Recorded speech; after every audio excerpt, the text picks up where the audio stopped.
the elephant that was hanged for being an elephant. The Sparks Circus rolled into a dusty Tennessee town in 1916, its star attraction a magnificent elephant named Mary. But beneath the big top a tragedy was brewing. Mary's new handler, a scrawny fellow named Red Eldridge with all the elephantine expertise of a broom salesman, was woefully unprepared. Distracted by the sweet watermelon treat Mary strayed. Red, in a moment of boneheaded panic, lashed out with a metal hook. The pain erupted in Mary like a volcano. With a fury born of both confusion and agony, she snatched Red in her trunk, a fly swatting a gnat. The sickening thud of his body hitting the ground echoed through the stunned crowd. Pandemonium erupted. "Kill the beast," roared the mob, some even peppering Mary's thick hide with pistol fire, a pinprick against a fortress. The Sparks Circus, their golden goose teetering on the edge, made a desperate decision: public execution. A grotesque spectacle to appease the bloodlust and salvage their financial hide. Erwin, Tennessee, became the unlikely stage for this barbarity. A hulking crane, normally used for heavy lifting, was repurposed as a macabre gallows. The first attempt failed, the chain groaning in protest before snapping. This time, a thicker one, a symbol of their callous resolve, was secured. The sickening creak of metal on bone marked the horrific end of Mary's life. The story of Mary is a stark reminder of the dark side of animal entertainment and a chilling example of mob mentality. It's a tragedy steeped in ignorance and cruelty, a stain on our past that should never be forgotten. The hungry pig feasted on the sleeping child. France, 1494. A warm day lulls a couple on a fee farm near an abbey into a false sense of security. Sharing their home with friars and monks fosters a trusting atmosphere, leading them to leave their front door ajar. Tragedy strikes while the husband tends to cattle and the wife is occupied.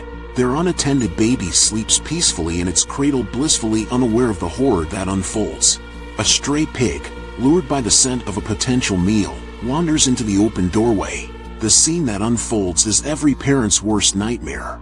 The pig, driven by instinct, savagely attacks the infant, inflicting horrific wounds and eating part of the... Well, it's brutal. The parents return to a scene of unimaginable carnage. Shock and horror quickly turn to a desperate cry for help. Witnesses from the abbey, drawn by the commotion, corroborate the parents' account. In a bizarre turn of events, the pig is not simply cold. Medieval law steeped in superstition dictates a trial. The pig, confined to a makeshift cell, becomes an unlikely defendant. The trial, a spectacle fueled by grief and outrage, ends with a macabre verdict. The pig is sentenced to death. In a public display, the pig is hanged. While the act of justice may have brought some solace to the grieving family, this incident serves as a stark reminder of the unpredictable nature of even the most seemingly harmless animals. The curious case of the egg-laying rooster. Imagine the squawking disbelief in 1474 Basel, Switzerland, when a rooster defied nature itself and laid an egg. In a time where science wasn't quite ready to explain such anomalies, the townsfolk went into full-blown medieval panic mode. Here's where things get interesting. Lacking a scientific explanation, the finger of blame naturally pointed to the supernatural. Justice, medieval style, meant a public trial for the unnatural rooster. Found guilty, the poor bird was sentenced to be burned at the stake, a fate far worse than missing morning crow duty. Adding fuel to the fire, the executioner allegedly found 3 more eggs inside the unfortunate creature. This only solidified the belief in something being terribly amiss. So what is the modern-day explanation? Fortunately, we have a slightly less dramatic explanation today. Scientists believe this was likely a case of mistaken identity. Here's why. Some hens, particularly young ones, can exhibit physical characteristics that resemble roosters. This could easily lead to a misidentification back in the 15th century. While rare, hermaphroditism, possessing both male and female reproductive organs, can occur in chickens. This could explain the egg laying, but it's still a highly unlikely scenario. Despite this bizarre incident, there hasn't been another credible case of a rooster laying eggs. This strengthens the theory of a mistaken identity or a very rare biological anomaly. The story of the egg-laying rooster serves as a reminder of how far our understanding of nature has come. Today, scientists would be fascinated by such an occurrence, dissecting the biological cause rather than resorting to flames and fears. The evil science teacher who traumatized the students. In March 2018, a science teacher at a high school in Idaho, Robert Crosland, ignited a firestorm of controversy. His unorthodox approach to teaching omnivores involved feeding a sickly puppy to a snapping turtle. Students reported witnessing a gruesome scene as the snapping turtle bit into the puppy. The classroom erupted in screams and pleas for Crosland to intervene. This incident, far from being an educational experience, inflicted emotional trauma on the students. Allegations surfaced that Crosland frequently fed small animals, like guinea pigs, to the turtle. This raises serious questions about his judgment and teaching methods. The Idaho Humane Society launched an animal cruelty investigation, taking the turtle into custody and ultimately euthanizing it. The school faced backlash from outraged animal lovers nationwide, with many parents demanding Crosland's dismissal. This incident highlights the importance of responsible animal care and the need for humane education practices. Science lessons should foster a respect for all living creatures, not inflict pain and suffering. The Robert Crosland incident serves as a stark reminder of the impact a teacher's actions can have on students and the community. The punishment of burning a criminal alongside animals. Throughout history, bestiality has been a taboo act, often met with harsh punishments. In the past, both the human and the animal involved were frequently condemned to death, often by burning. This reflected a view of bestiality as a consensual act of depravity, a notion we now understand to be inaccurate. One historical case exemplifies the shock and outrage such acts could generate.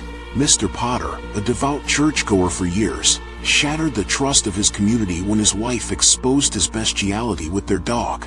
His attempt to excuse his actions further fueled the outrage. The gruesome punishment, hanging him alongside with the animal's cows, pigs, and sheep that he harmed, reflected the severity with which such acts were viewed. Modern legal systems have moved away from such barbaric punishments. In many jurisdictions, bestiality is no longer a crime, reflecting a shift in understanding animal rights and the power dynamics involved. However, some cases highlight the need for legal clarity. The repeated offenses of a serial animal abuser like Sterling Ratchwell, who initially faced only misdemeanor charges, show the importance of addressing bestiality within the legal framework. In 2018, Wisconsin, like many other states, toughened its penalties for bestiality, recognizing it as a serious crime.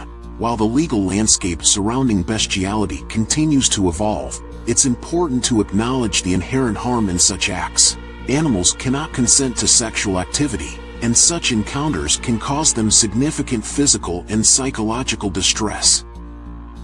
The story of a child who became pig food. France, Lavigny, 1457. A pastoral scene turns nightmarish. A young child playing near a pigpen tumbles in, landing amidst a hungry sow and her 6 piglets. The outcome is so horrifying that the hungry pigs thought he was their lunch. One can only imagine the horror the parents must have experienced to find their child in pieces on the farm. News of the child's tragic demise reaches the parents, shattering their world. But in this medieval world, grief mingles with a bizarre legal twist. French law, you see, demanded animal trials before putting creatures to death. Enter the unlikely defendant, a massive sow, accused of murder. A courtroom of oinks and outrage. The trial was a spectacle.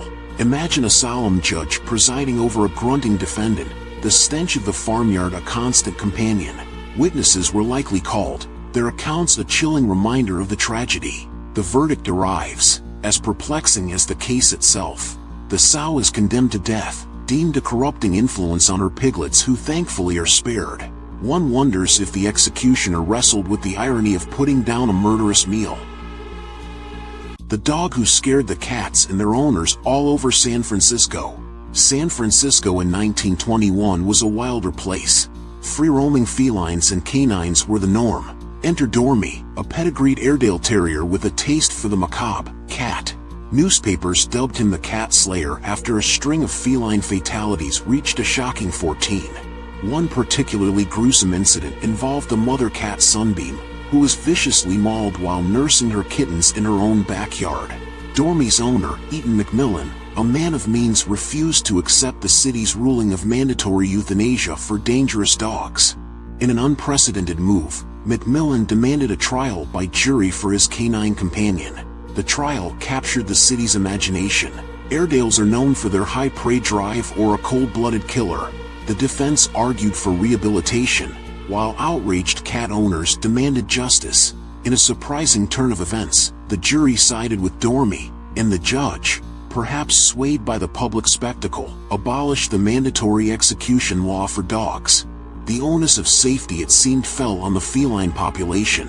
Cats were advised to stay indoors, forever haunted by the shadow of the cat slayer. The Dormie case remains a fascinating and unsettling chapter in San Francisco's history. It raises questions about pet ownership, animal behavior, and the legal system's ability to handle such unusual situations. Did Dormie deserve a trial? Should cats have been blamed for their own demise? The debate, no doubt, continues amongst feline fanciers and canine companions to this day.